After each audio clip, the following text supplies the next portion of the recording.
जी हाँ दोस्तों, सीरियल मंगल लक्ष्मी में यहाँ पर लक्ष्मी और कार्तिक दोनों बहुत परेशान होने वाले हैं, क्योंकि यहाँ पर लक्ष्मी बहुत परेशान हो चुकी है।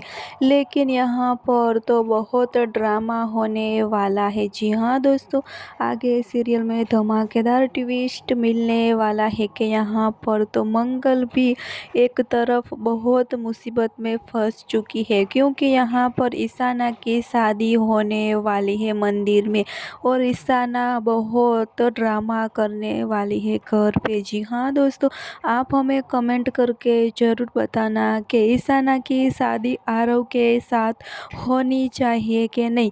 लेकिन यहाँ पर तो कार्तिक के घर पर भी एक न्यू एंट्री होने वाली है, और जिया कार्तिक के बीच में आने वाली है।